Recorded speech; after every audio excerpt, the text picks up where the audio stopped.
హెచ్చరిక, దైవజనుని హెచ్చరిక.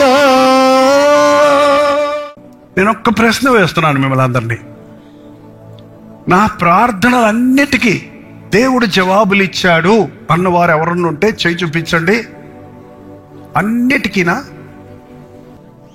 మా ప్రార్థనలకు కొన్ని జవాబులు రాలేదు అన్నవారు చేయి చూపిస్తారా?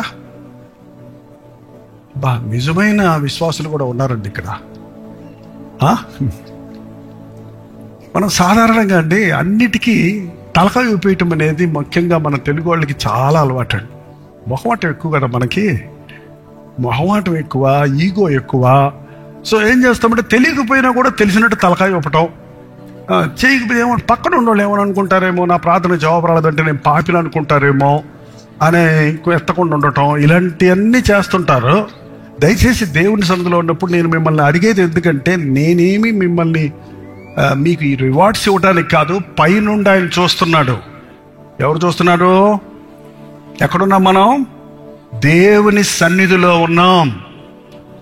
మీరు ఆ ప్రశ్న వేసుకున్నప్పుడు మీకు ఒక అవగాహన కలుగుతుంది.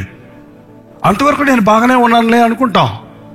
అన్నం తిన్నావా అని అడిగే వరకు అన్నం తిన్నామో లేదో తెలియదు. ఇవాళ కొంతమందికి అన్నం తిను అని అమ్మో నాన్నో అడిగినప్పుడే ఆ గుర్తొస్తుంది కదండి. కాబట్టి ఈరోజు ప్రార్థన చేస్తున్నాం. ప్రార్థనలన్నిటికీ జవాబులు వచ్చాయా? రావటం లేదు. నాకు రాలేదండి. మీరు అంతకంటే చాలా మంచి భక్తులేమో నాకు తెలియదు. నేను అడిగిన అన్ని ప్రార్థనలకు జవాబులు రాలేదండి. ఖచ్చితంగా చాలా ప్రార్థనలకు వచ్చాయి జవాబులు, అది వేరే సంగతి. కానీ కొన్నిటికి జవాబులు రాలేదు. జవాబులు రానప్పుడు ఏం చేస్తాం? దేవుడి మీద కోపగించుకుంటాం, దేవుడు వినలేదనుకుంటాం, ఇంకా ప్రార్థన చేయటం వల్ల ప్రయోజనం ఏంటని నిరుత్సాహపడుతుంటాం. కానీ ఒక్క విషయం మీరు గుర్తుపెట్టుకోండి, మీ ప్రార్థనలన్నిటికీ ప్రభు జవాబిస్తాడు. ఆయన ఇచ్చే జవాబులు కొన్నిసార్లు ఎస్, కొన్నిసార్లు నో, కొన్నిసార్లు వెయిట్. వెంటనే ఇస్తాడు అడిగిన వెంటనే. కొన్నిసార్లు నువ్వు అడిగింది నేను ఇవ్వనంటాడు. కొన్నిసార్లు వెయిట్ చేయి, నువ్వు అడిగినప్పుడు కాదు, నా నిర్ణీత కాలంలో నీకు జవాబు ఇస్తాను. అడిగి ఊరుకోవటం మనం నేర్చుకుంటే అద్భుతాలు మన జీవితంలో చూస్తామండి.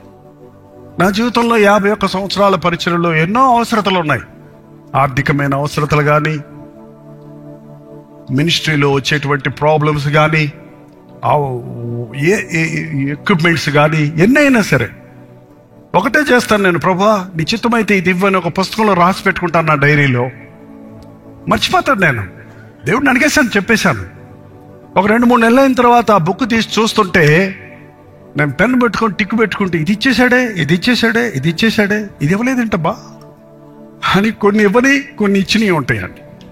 ఇవ్వలేదంటబ్బా అన్నది ఇంకొక 6 నెలలు అయిన తర్వాత, ఇంకో సంవత్సరం అయిన తర్వాత చూస్తే అది కూడా వచ్చేసింది.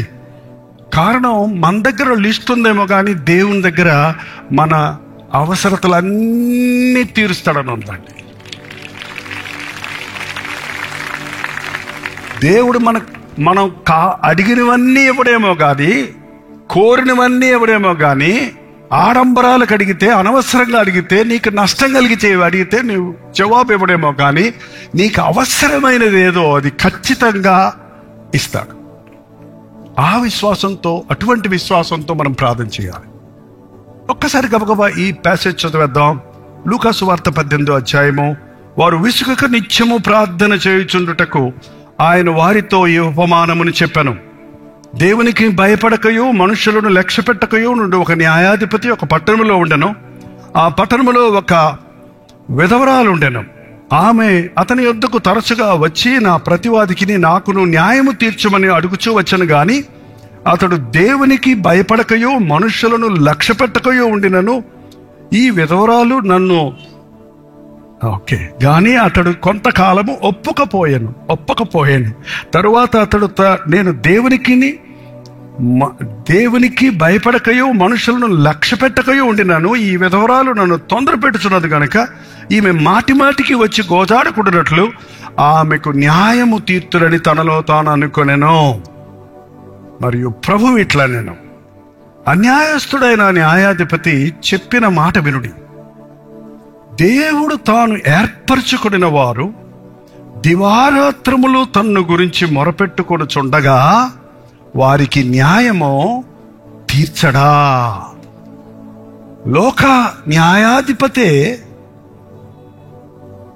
దేవునికి భయపడని మనుషులను లక్ష్య పెట్టని న్యాయాధిపతే మాటి మాటికి వచ్చి అడగటం మూలాన ఆమెకు న్యాయం తీర్చినప్పుడు దివారాత్రాలు తనకు మొరపెట్టే మన యొక్క ప్రార్థనలకు మనకు న్యాయము తీర్చడా?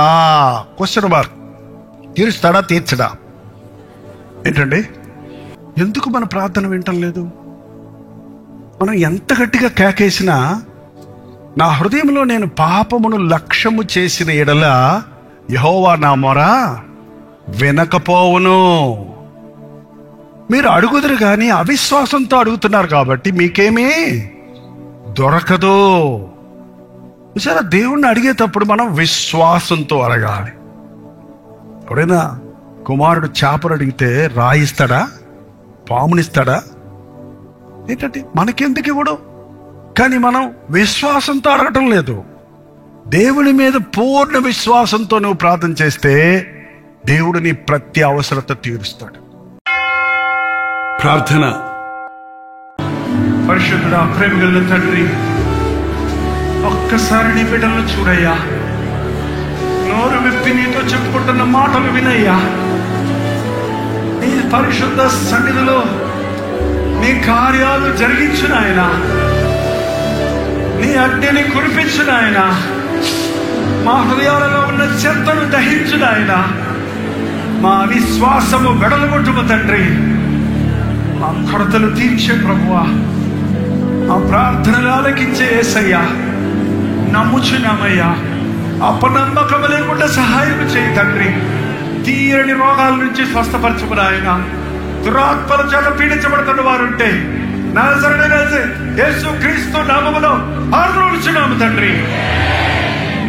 ప్రతి విధమైన సాతాను శక్తులను, అంధకార శక్తులను నీ నామములు గద్దిస్తున్నామయ్యా. ఈ రాత్రి మా మధ్యకు రమ్ము నాయనా. నీ ఆశీర్వాదాలతో మమ్మల్ని ఒక్కొక్కరిని పంపించమని యేసుక్రీస్తు నామములో అడుగుచున్నాము తండ్రి. ఆమేన్. మన తండ్రి అయిన దేవుని యొక్క ప్రేమయు, కుమారుడైన క్రీస్తు యొక్క కృపయు, ఆదరణకర్త అయిన పరిశుద్ధాత్మ యొక్క సహవాసమును ఇప్పుడును సదాకాలమును తోడై ఉండును గాక. ఆమేన్, ఆమేన్, ఆమేన్.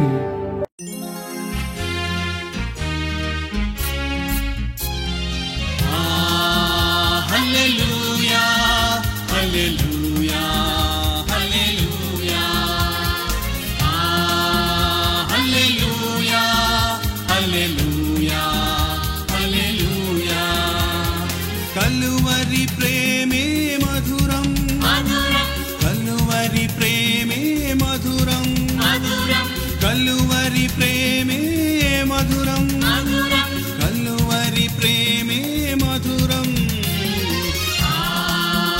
హల్లెలూయా, హల్లెలూయా, హల్లెలూయా, హల్లెలూయా, హల్లెలూయా, హల్లెలూయా.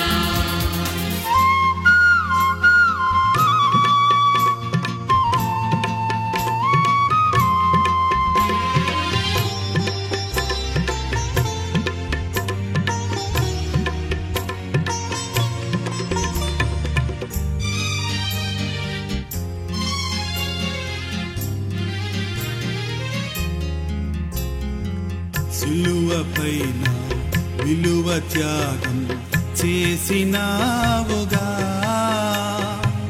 పాపినైనా నా కొరకు చిందించినావుగా, రుధిరం చిందించినావుగా. కలువ కలువరి ప్రేమే మధురం, కలువరి ప్రేమే మధురం, కలువరి ప్రేమే మధురం, కలువరి ప్రేమే మధురం. హల్లెలూయా హల్లెలూయా హల్లెలూయా, హల్లెలూయా హల్లెలూయా హల్లెలూయా.